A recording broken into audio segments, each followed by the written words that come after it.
Hello everybody, just want to do a little quick walk around video of my 1969 FJ40 Land Cruiser, the factory soft top configuration. It's a 28,000 mile original truck, all original paint except for a couple little spots I'll show you in a moment. We'll do a quick walk around here and get into some details.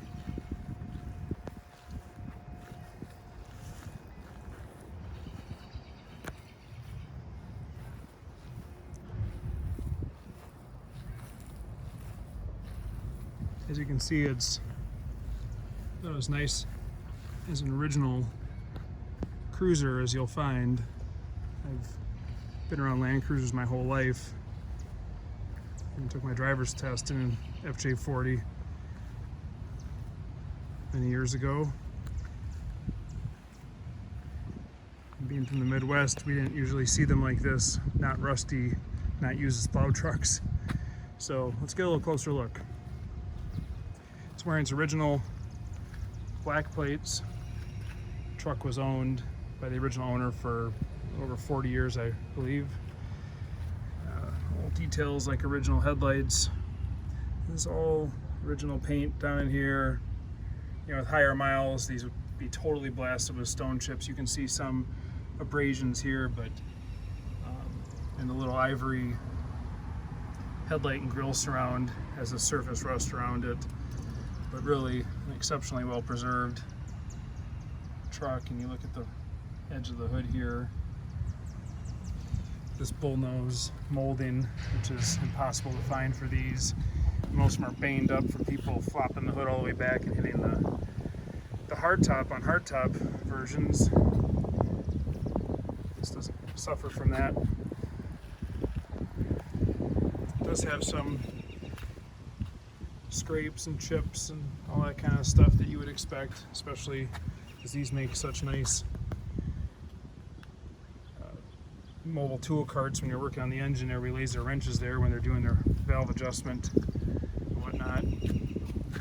The previous owner refinished the original wheels and made them real nice and shiny. I scraped them up a little bit and tried to make them look age appropriate for the truck. I forgot, in the front here you can see the factory crayon markings on the frame.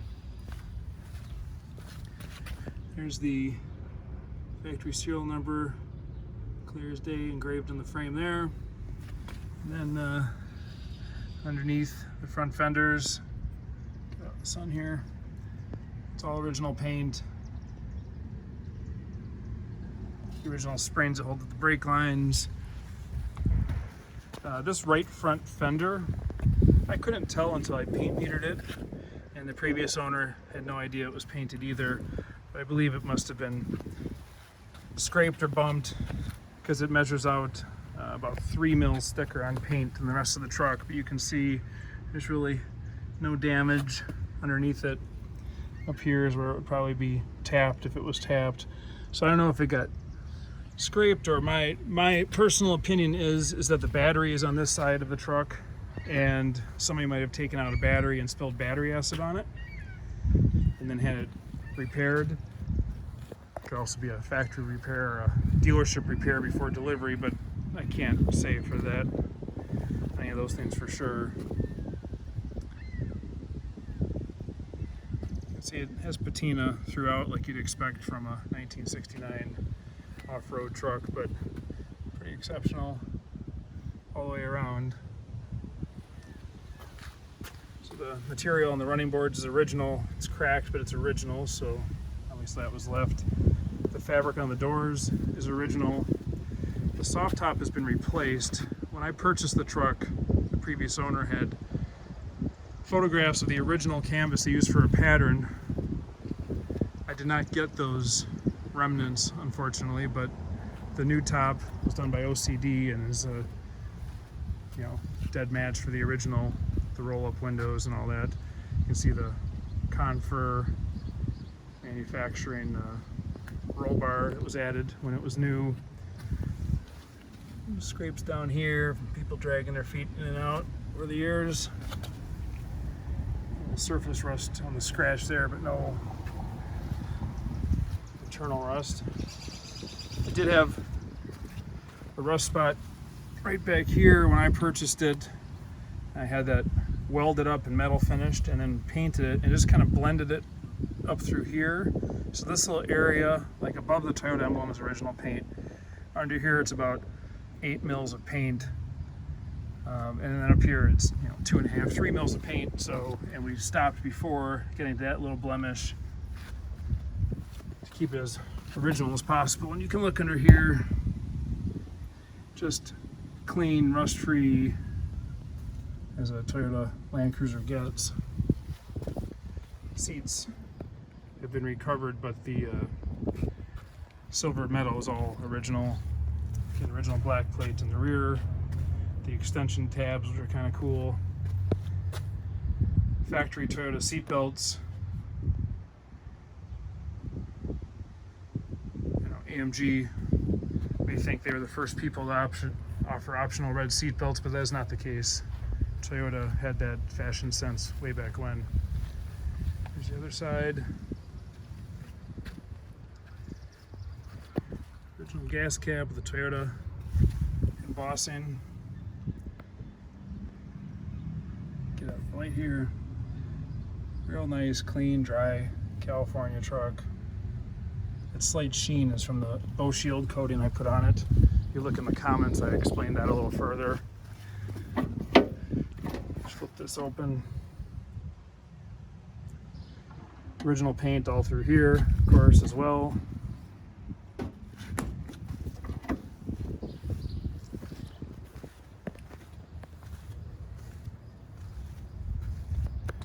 Shoot this underneath. Take a look at the undercarriage.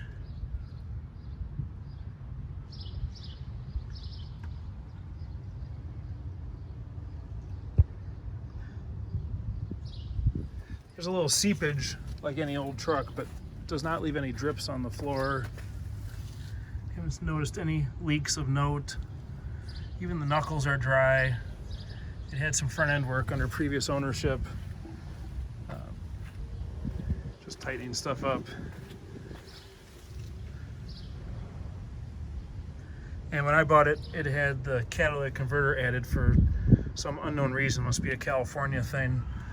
Back here in Dairyland, where we have our cows, we don't worry about catalytic converters. We have enough methane gas. We're immune to any pollution. So got a correct exhaust from Spectre Off-Road. Put it in there, reinstalled the skid plate. Let's look under the hood.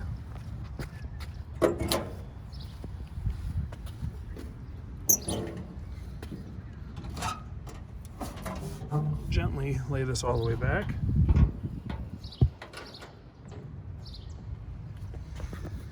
So here's the unrestored engine compartment. Underneath of the hood, all original paint, firewall, original heater valve, which is a no longer available part. On restored trucks, you just don't see this stuff, like the red Bakelite carburetor base plate. I've had Land Cruisers for a long time. I am the fellow who restored the FJ40 LV wagon that sold at auction for $199,000. I spent 5 years of my life restoring that and learning all these kind of details, like where the decals go and all that stuff. And this truck just had them all there, all from the factory. Inner fenders. An original unrestored truck, you see details like what color the fan blade should be, what kind of plating was on the fan shroud, this kind of gold cad plating, clear fuel lines, and there's the engine stamp, original engine, original 1F engine, tune-up decal.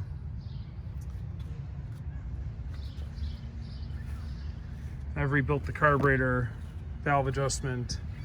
It had the classic cracked exhaust manifold when I bought it, and the bottom of the intake had a little damage from the heat because they're Siamesed together, and there's a plate that burns through when the exhaust manifold cracks. I think the exhaust manifold cracked because of the extra heat of the catalytic converter on this one, which just doesn't play well with a rich choke and all that stuff. So that was my theory there. So that's all fixed up, perfect. Horns. Let's fire it up and you can listen to it. It's cold, so let's see if I can do it with just a little tap of the gas pedal, neutral. And away she goes. Stone cold. No choke. It's cold. This hums along. When I bought it, it had needed a valve adjustment, had the exhaust leak, and all that kind of stuff. So now she's just tight and smooth. Great running truck.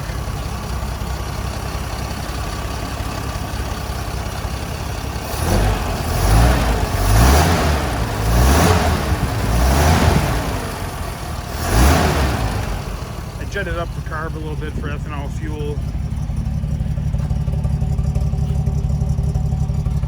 Response is fantastic. Oil pressure, temperature there. 28,967 miles as of today. And all these kind of funky things. The choke works. You can find it here. Choke. Fast idle.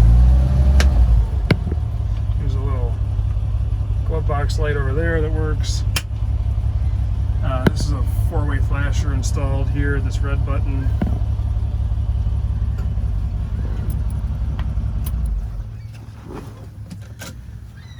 Here's the original chassis tag. Inside of the original doors, and the canvas on the doors, and these crazy cool windows these plexiglass windows that slide up and down. Oh, back to the seat belts. Front ones. Really nice shape. Back ones have a little sun fading, but check this stuff out. So here it says Toyota Land Cruiser front. It even has the date on it, which is February of 1969. So those are original from new. And then this is like one of the coolest things in FST truck. This little, pardon my French, the oh shit strap. So when you go around a corner or off-roading, all of a sudden you say that phrase I just muttered, you just kind of grab onto this bad boy and it keeps you in the truck. So you pop the doors off, put on your oh shit straps, roll the windows up, and there you go. Just go through some of the paperwork here quickly. I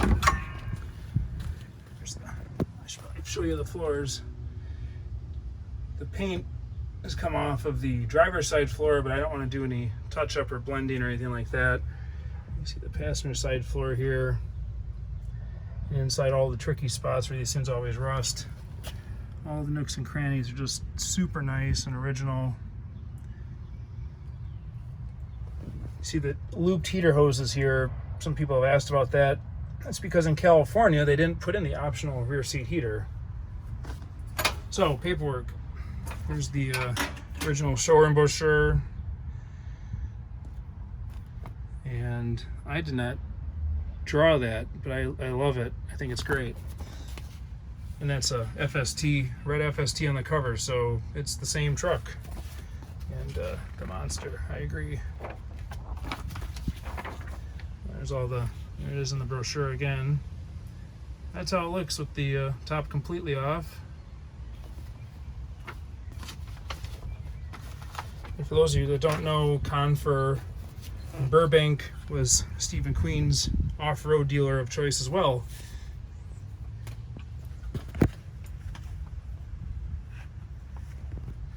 Here's some more paperwork, a little envelope that something came in from Toyota. Original service booklet that is filled out to Wilbur Hansen, the original owner. Delivered in August of '69. Original owner's manual, for this truck, not something purchased on eBay. It stayed with this truck its whole life. Service booklet. And here's a letter from the previous owner, Greg Overton, Land Cruiser Nation, who I purchased it from. And I'll post this in the gallery too. Just confirms the mileage and the history and that kind of stuff. Here's the original invoice from Confer, showing the roll bar and the hubs. $3,000. I spent more on this truck the first week I owned it on servicing it. There's the original warranty paperwork, original packing list, showing all the stuff, and there's some other original paperwork in here I'll attempt to pull out while filming. Oh, that's just I'm sorry, that's the original Confer invoice is back here. This is a copy of it. So little stuff inside of the glove box. Clearly a truck that hasn't lived outside. Organize my desk here quick. Give you a better shot of the interior.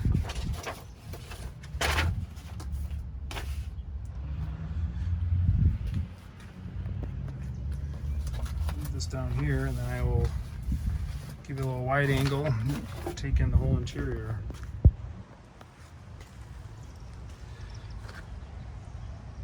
This side also has the strap, which I love.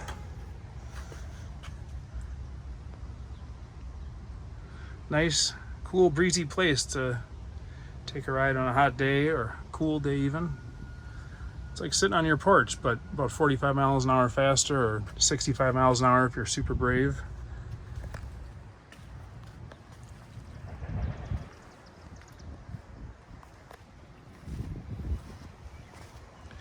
Switch back the view here, and we'll just give you another shot underneath the truck.